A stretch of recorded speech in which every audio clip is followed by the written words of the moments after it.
Next year we'll be coming up to the 20th year of Middle-earth strategy battle game releases.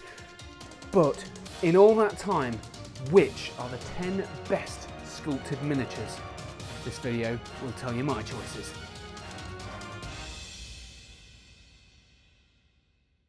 Hello and welcome to another Battle Games in Middle-earth YouTube video. I'm Harry, and as I mentioned, today it's all about analysing, scrutinising the detail of each miniature that's ever been released in the Middle-earth strategy battle game, except most of them won't be included in this video. Actually, it's just going to be about 10 that I've chosen because I particularly enjoy looking at these sculptures. So, as with all of these kind of listicles, it's all about opinions. I want your opinion in the comments below. Tell me what I've missed. Tell me why I'm wrong. Tell me which ones should definitely have been topping your top 10 Middle-earth strategy battle game miniatures. Before I get into mine, just remember, subscribe, comment, do all the lovely, wonderful stuff that everyone on YouTube tells you to do, because apparently that's the thing that people are meant to do on YouTube. So, anyway, let's get straight into the list. In at number 10, it's that moment, the finest, probably the most exciting moment of the Fellowship of the Ring, which I'll definitely contradict myself on a bit later on in the list. But that moment, the cave troll smashes through the door, crushes into everyone, and then this beautiful pose as it's about to smash into the Balin's tomb. That is my number 10 sculpt. The cave troll is such an iconic monster in the Lord of the Rings games, and sadly I feel like this miniature, this metal miniature, doesn't really get fair dues. It's a beautiful sculpture. The face is so incredibly detailed, and you can really capture the sadness and the kind of the almost lost child look on the face of the cave troll in this beautiful, beautiful pose. Painters are everywhere, do amazing jobs of it, and I think it's because you can see the skin, you can see the transitions on the sides of the body between where it gets that kind of hard, scaly back. It's just a gorgeous, gorgeous miniature, and that's why it's my number 10.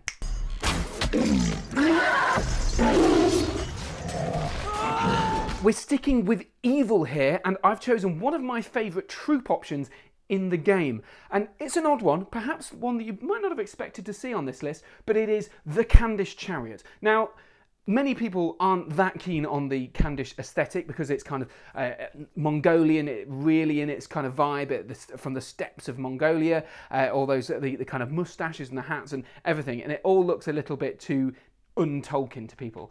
I, however, think, you know what? You give me a chariot, you give me two horses, you give me a guy with a hat that looks like this, and you've got an axe. It's just beautiful. And particularly the Khandish for me, and of course this includes just kind of the Khandish aesthetic in general. This is a summary of all of that. For me, the best thing is those beautiful flags on the back. You can put so much effort into details, into patterns, into colours, into anything you want, and that's why I love these miniatures. Everything though is beautiful, down to the front of the chariot where you've got the kind of bare skin cut look, and you've got the thatch on the floor, and just everything. It just really does it for me. I don't know why, and I think it's a shame we don't see them on the tabletop very much. Although, having said that, I've got quite a lot in my cabinet. That's my number 9. Coming in at number 8, it's another member of the Eastern Kingdoms. This is, of course, an easterling, and you can see it's just a standard easterling. Perhaps I like this one particularly because I'm painting easterlings at the moment, or maybe it's just because the easterling aesthetic is just so gosh darn cool. And that moment in The Lord of the Rings where we see the easterlings marching into the Black Gates, and we see Frodo and Sam sliding down the hill, and them hiding underneath the elven cloaks, it's just awesome. And I remember watching The Two Towers and thinking, I can't wait to see these guys in action. And then come the Return of the King, they're not even really there. I think, from what I can gather, you can see them in the background of a couple of shots in Minas Tirith, but that's only really if you're scrutinising it. But then, fantastic, Games Workshop have released the plastic ones, and I think they're just as good as the metal ones, to be honest. The metal ones are a little bit flat, but the plastic one, in particular the guy that's slashing down with his sword, he just looks so dynamic. You can see all his armour in its full glory. It's a beautiful sculpt, and I think perhaps for me, the red and the gold, it just does it for me. It's a great model, it's a great range, it's a great aesthetic from the Peter Jackson films. That's why I love Easterlings.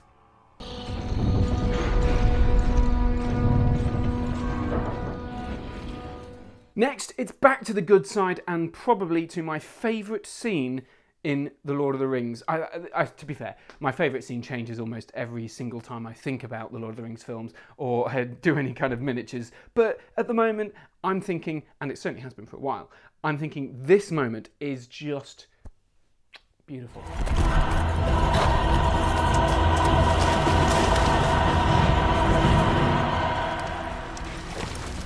Yes, that's right. It's the arwen sculpt for this moment. Although stay tuned and you might find out where some more of those characters come into play. But this arwen sculpt, sadly, because it's more of a scenario piece for scenarios like exactly this one, it's really not used enough. I think the other arwen sculpt that's on a horse is fine, but there's something weird I think about her kind of straddling the side of the horse, and it just doesn't do it for me. But this one is beautiful. I think both of the arwen sculpts nail Liv Tyler's face. It just looks perfectly elven. They do a really good job. All of the sculpts are fantastic for nailing some of those things in terms of the facial features and things like that. But this one is just outstanding. The way that Frodo's hunched over in his under his cloak and raising the sword. The one thing I'd say that is perhaps letting it down and not pushing it further up the list for me is that the horse should be leaning back and rearing in anger. But having said that, you can always do that yourself. But I haven't done that in my model. But that, I think, it's just such a beautiful model, and the way I've painted it, I'm really happy with the sort of turquoisey coat. So that is why Arwen is up there for me as one of, but maybe not the best Middle-earth strategy battle game sculpture.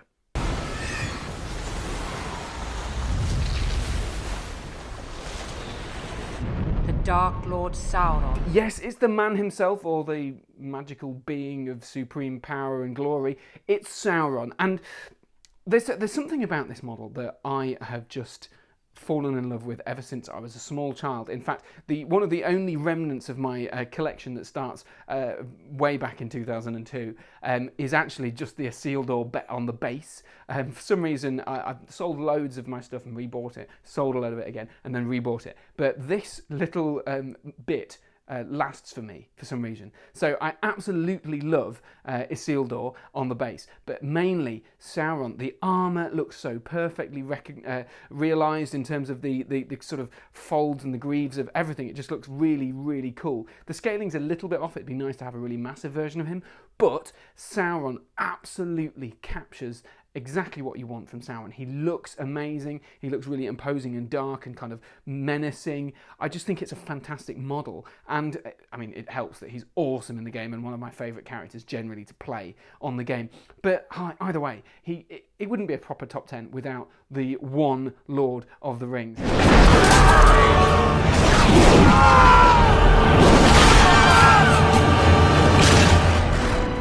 One of, if not the newest sculpt, depending on, so certainly the newest sculpt in this list is going to be absolutely what I would call the best orc sculpt in the game. It's the Keeper of the Dungeons, Mark II. So this is an odd one because I think people have this weird idea in their head that this sculpture is from the Perry Miniatures. It's the Perry brothers, sorry. It's not by them. It's by a sculptor called Edgar Ramos, who made both the Keeper of the Dungeon sculpts back in the sort of early Hobbit days. He was designed originally to be Bolg, or I think, well, maybe Azog and then Bolg and then Keeper of the Dungeons and then Gundabad Orc General, whatever. Ended up being the Keeper of the Dungeons, and I guess that's probably why this one was never released, because originally they were probably thinking, yeah, 2 sculpts are a big hero, that makes sense. 2 sculpts for the Keeper of Dungeons back in the day probably didn't make a lot of sense. Now it's like, yes, please release this awesome guy with the massive beefy legs and the swag. Absolutely love that swag. Just check out that swag. It's so cool. And I just think that this model somehow does it for me. I'm not really a fan of the character. I couldn't really care less if the character was in the movie or not. It really doesn't do anything for me. He's cool, I guess. He looks a bit weird, which is kind of cool, but the model, it's just got so much swag and so much beef and just those thighs, those monstrous thighs, and I can't get enough of it. And as soon as I got this model, I painted it up to the highest standard I possibly could, and there's a video of it on my YouTube channel, so check that out. But generally, I just love the Keeper of the Dungeons. Just a pity about what happens to him in the movie.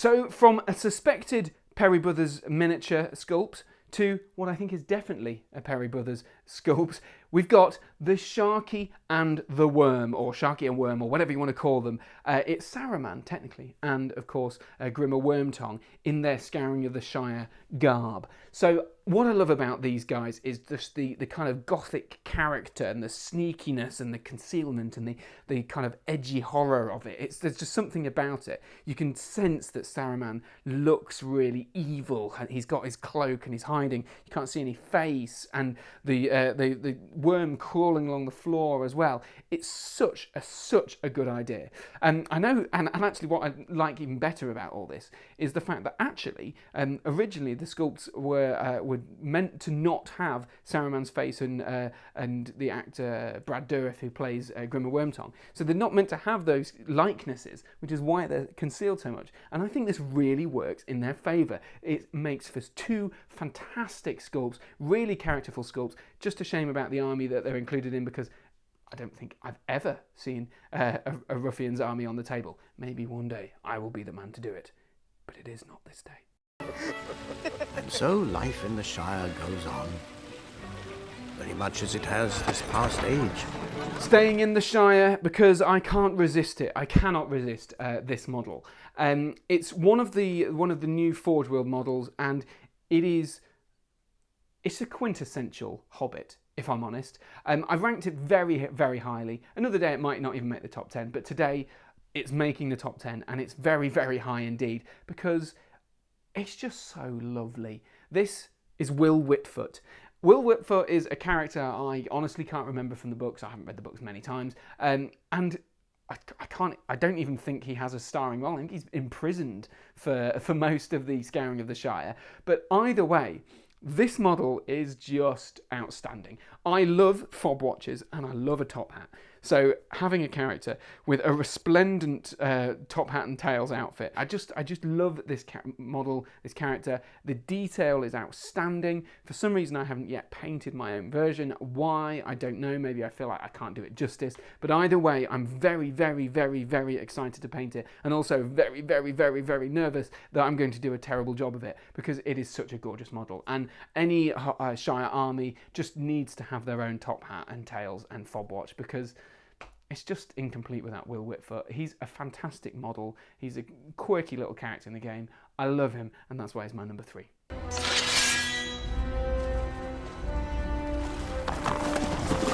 I teased at it earlier, it is that scene again, and this time I'm going to congratulate Middle-earth strategy battle game sculptors everywhere for this beautiful collection of models. It's not really one model that does it for me here, although to be fair, I suppose the Witch King probably edges it. It is, of course, the Dark Riders, the Black Riders, the Nazgul, whatever you want to call them, the ringwraiths on their horses. They are absolutely outstanding. I love the character of these models. God knows why they haven't got the Witch King available at the moment, but he's raising his sword, and it's that moment on the edge of the Forges of Eisen, which of the Forges of Bruinen. It just looks so cool. I remember when in 2001 I watched the film at the cinema and was kind of left with this eerie, creepy feeling, and knew that I'd watched something that was completely unlike anything else. And those ringwraiths were what made the Fellowship of the Ring for me, I think. And maybe some alert stuff. But anyway, those moments, those kind of chilling early bits where the Black Riders are chasing the Fellowship, or the early parts of the Fellowship anyway. I just think it's so good. And this moment, it's so good that I made a diorama of this particular scene, because I just love it, and I display it proudly in my office, much to the disappointment of Louise, my other half. It's just a cool model, and what's great about it even is that there's not that many versions of the ringwraiths. I think there's 2 or 3 sculpts. I think maybe just looking at them now, I think it's just 2, but the sword just moves up and down, doesn't it? But then, of course, you've got the ringwraith, the leader, the Witch King as well, who's just outstanding. I wish upon a star that they had released the Witch King on the Dark on the Witch King from the 9 back as a made to order, or at least put it on the website or something at the moment, because it's just a shame that it's not in the range. So Middle-earth team, please get it back in the range. They're gorgeous models. People want to play as the 9 ring wraiths on horses. Thank you very much. Please do it now.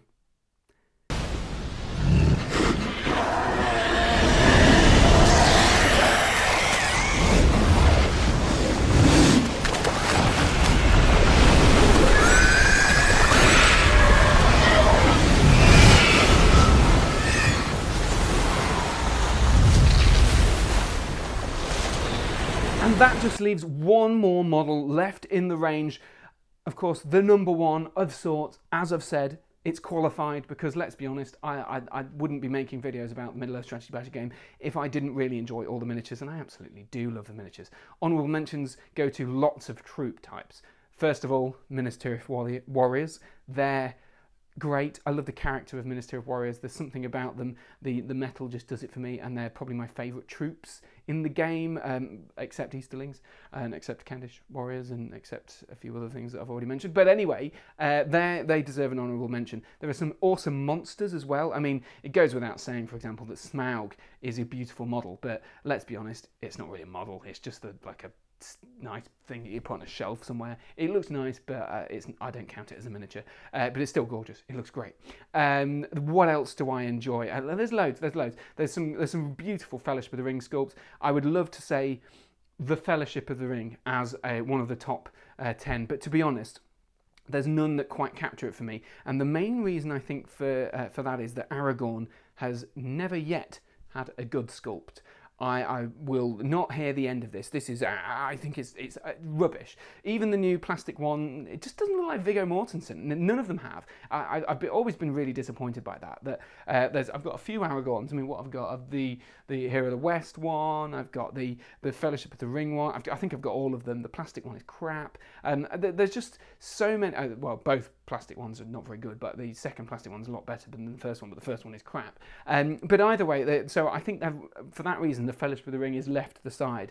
Gandalf gets an honourable mention for me, though. In particular, Gandalf the Grey at either Khazad-dûm with his arms up, or at Orthanc shooting spells at Saruman. But none of those made the top 10. None of those made the top 1 either. Only one miniature did, and that is this guy.